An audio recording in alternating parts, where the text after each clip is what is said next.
Hey you, what up? Welcome to the channel, welcome back. Today on the channel we have a new foundation from Natasha Denona. It is the High Glam Foundation, inspired by the High Glam Concealer.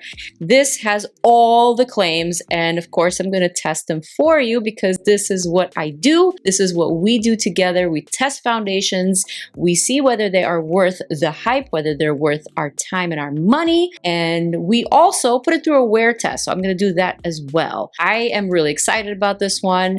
This is for all skin types. This has 52 shades, and basically a lot of you have been asking me to review it, so here I am. If you are here for this video, then give it a thumbs up, subscribe if you aren't, and let's hit it. Natasha Denona, new High Glam Foundation, hydrating, blurring, long wear, radiant serum foundation. Let's test it.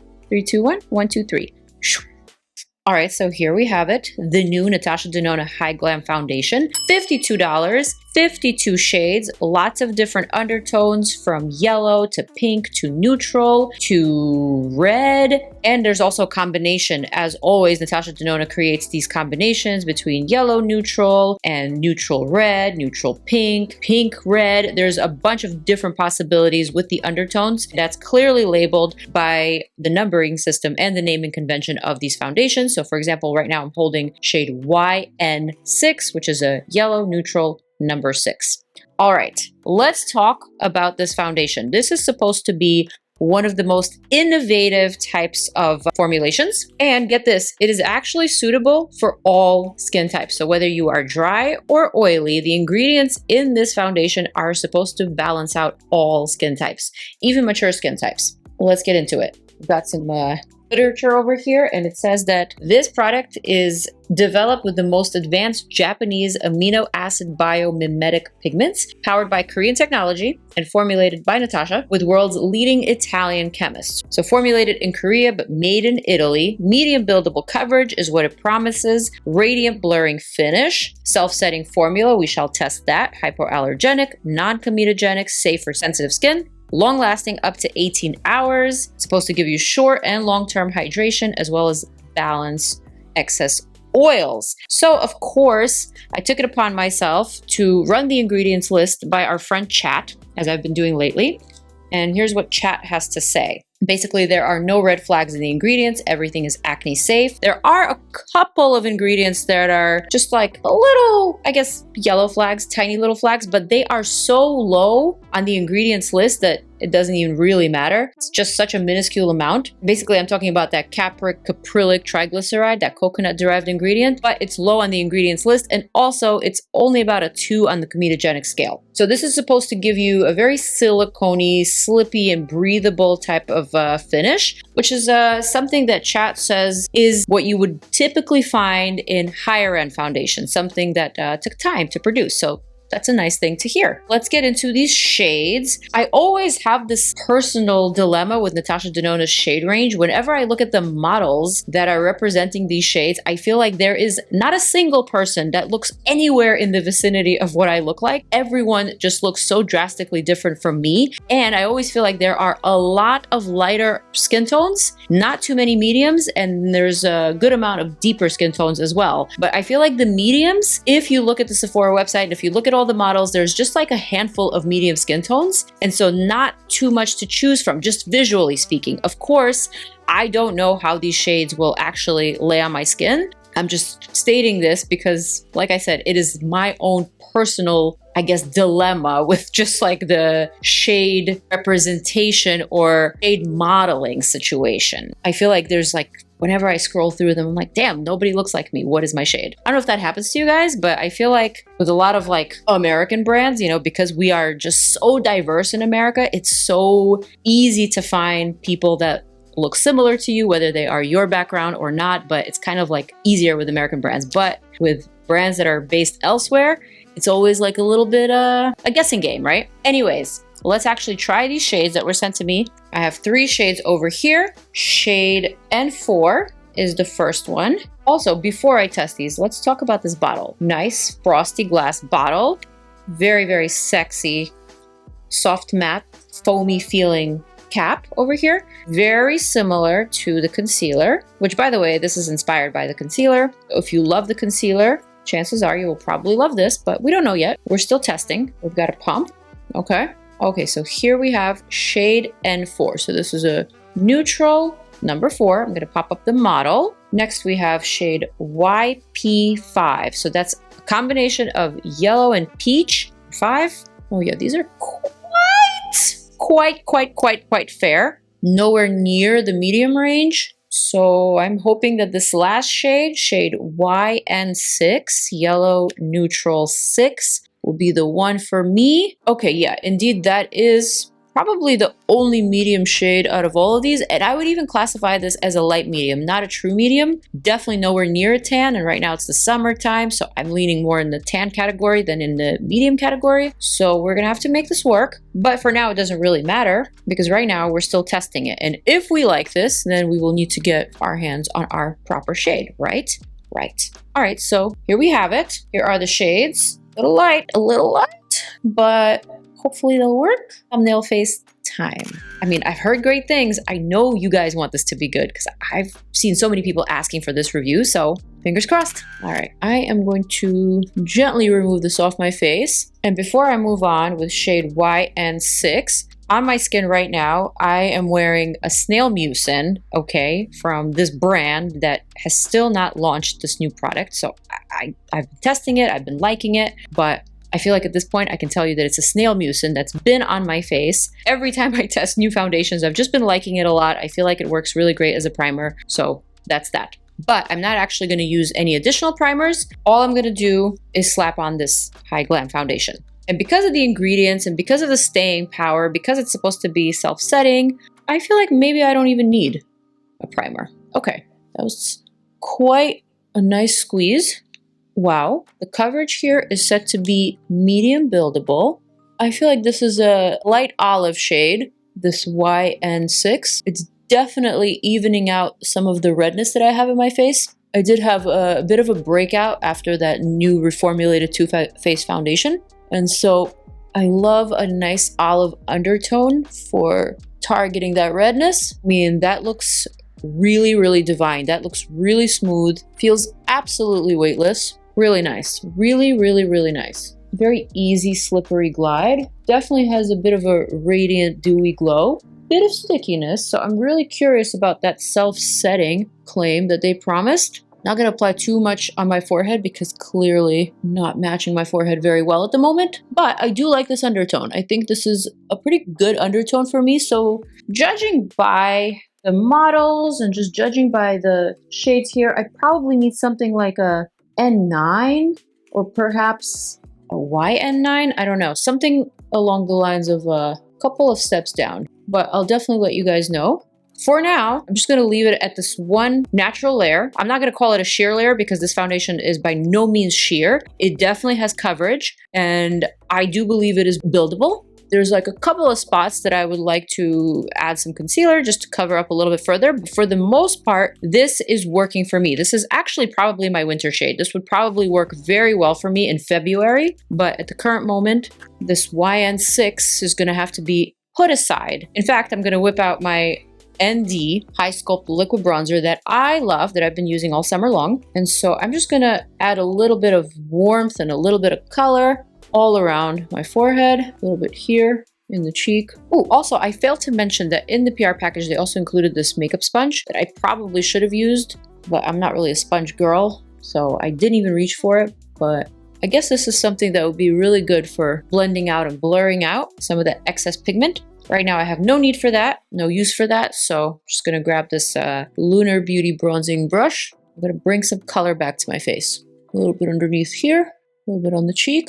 I also will say, I find this to be quite texture perfecting because right here, I showed you guys, I have a cluster of like these small little acne scars that create a particular texture. And usually, whenever you apply any sort of foundation, any product, even a skin tint, it seems to be enhanced, you know? But I think with this particular foundation, I actually am seeing a blurred effect. And of course, if I didn't mention already, this is supposed to be a blurring type of foundation. Remember how I mentioned in one of my previous videos that blurring products are what's in right now? Everything seems to have that claim. Every product seems to demand it. Every consumer seems to want it, you know? And so this is no different. Okay, I really, really like the way that this bronzer pairs with this foundation. Almost feels like a similar formula. Okay, suddenly I'm back. All I needed was a little bit of bronzer. Definitely keeping the shade because I love the undertone. I think it looks like skin. I think it works against my redness, or rather it works for me, but against my redness. Well, yeah, these two products together, perfection. And by the way, I am in shade Toasty, which is a tan. Here is the face with just the foundation and just the bronzer. Shall I give you a close-up? Close-up time. Here we go. Here is the side of the face, the forehead. Up close, I will say the foundation looks even dewier than from far away. Obviously, it didn't cover up this big zit, but that's okay. We have concealer for that. Overall, I am thinking kind of want to add just a little bit of powder just to like the center of my face to take care of my oily zones. Although it says that it's supposed to be oil controlling and good for all skin types, I'm just going to be me and I'm going to add a little bit of setting powder. But first, I am going to take care of this gnarly zit. Add a pinch of concealer to some strategic areas here. In the concealer, I am using shade N5. And I will say this is a concealer that I prefer for spot concealing, covering up imperfections, as opposed to brightening. Because it is so pigmented, I find that I don't need this much of a pigmentation for my under eye. Kind of need it for these pesky spots. Yeah, that's just way too bright for my summer skin. So I'm just going to use it to like pop out certain areas, like in between the brows. Here we go. And so now for my under eye, I'm going to use just a tiny bit of this Cali Ray pink powder, just the slightest amount of that. And then for the rest of the face, I'm going to reach for one of my absolute favorite powder foundations, also from ND. Shade is Y8Y9. I really like this for setting. Even though it's a powder foundation, this is so weightless and so blurring and so beautiful. I just like to add a little bit of a veil kind of all over my face. I think that looks great. All right, I'm going to give you one more close-up. Powder down. Here we are. This side of the face, you can actually see that there's a difference. The skin still looks very radiant, but it looks like it's locked in.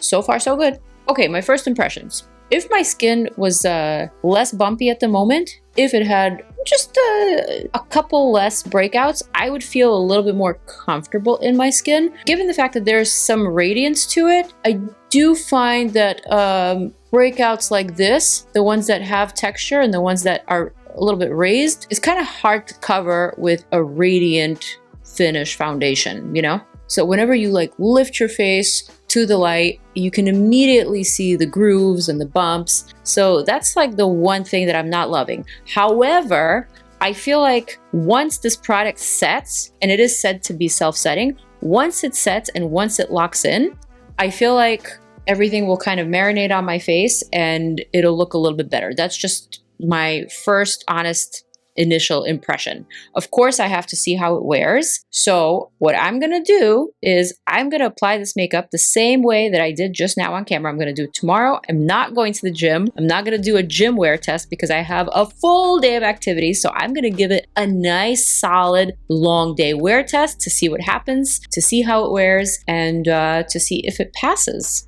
And if it's worth our time and worth our money. All right, without further ado, let's cue in that good old time warping music for that wear test. I'm gonna do some check-ins too. Let's hit it.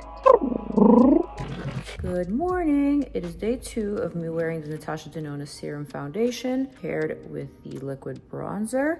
Unflattering light right in front of me. It's about 11:30 a.m. This is what the skin is looking like. Very natural. You can see my freckles. You can see some imperfections, but overall, I'm looking very glowy. And so far, so good. Let's see how this wears. Quick check-in. I'm in the kitchen. Natural light, no overhead light. It is about 4:30, so it's been 5.5 hours since I last showed you what this foundation looked like on the skin. And this is what it's looking like at this point. I gotta say, at this point, if my skin is looking this dewy, I personally would like to blot. So I'm gonna take a paper towel. I'm gonna come in close, and I'm just gonna get rid of a little bit of this extra oil, which will also help me kind of smooth the appearance of my pores. You see the difference? Actually, it becomes a lot more flattering. Let's do the forehead. And by the way, this is the foundation that comes off. on the paper towel. Quite a bit of transfer. So not exactly self-setting, is it? But still feels very lightweight and very flattering on the skin. And because I'm super, super oily, this is what I would normally do. And so here we are. All right, back in the kitchen. It is now 9:36. So this is a 10+ hour wear test. I am making chicken for my boys, my cats. And here we are at the end of the day. I will tell you, I am not feeling my best today. I went to the doctor, everything's fine, just a checkup. And after the doctor, I was just so tired that I decided to take a nap. You could probably tell because I literally slept off some of my mascara and liner. After the last check-in, I slept for a good 2 hours, and here I am. Skin is actually looking better than I expected, even though I did blot, and even though I can tell that some of the foundation has worn off in some areas. Overall, I will say it has worn pretty well. The forehead is very, very shiny, borderline greasy. That's for sure. But the rest of the face seems to be holding up, especially these areas here. This looks pretty smooth and pretty good for such a long wear test. My personal opinion of this foundation is that it is good, but because I'm an oily skin type, it is not great for someone like me. I need something with a little bit of a stronger hold. I need probably something a little bit more on the matte side rather than dewy. However, this does look pretty and it definitely makes me feel put together, but without wearing a mask of a heavy type of foundation. So will I reach for it again? Yes, I definitely need to get my hands on my shade. The shade that I'm wearing is not quite my current shade, perhaps my winter shade or closer to it. But I definitely will wear it again if I get the shade. Though I will say that I do own foundations that I prefer over this one. So although this is a good wear test, this is a really nice foundation, is not my favorite foundation that I have recently tried. In fact, some of my favorites have actually been from the drugstore. Something like L'Oreal Skin Ink really impressed me this year. CoverGirl Skin Tint with SPF really, really impressed me. Pixi on the Glow Stick, super, super impressive product that I've been constantly reaching for. I really love the Benefit Professional foundations. All of these I would rank a little bit higher than this Natasha Denona High Glam foundation, only because it is my personal preference because I'm an oily skin type and those just work better for me. However, not a bad wear test. Definitely looks pretty decent at the end of the day and an overhead light. So will I reach for it again? Absolutely. I just need to figure out an occasion to reach for it for, if you know what I mean. So that is my review. That is my honest opinion. I hope you guys are here for it. Peace out. I'm out. I love you. Deuces.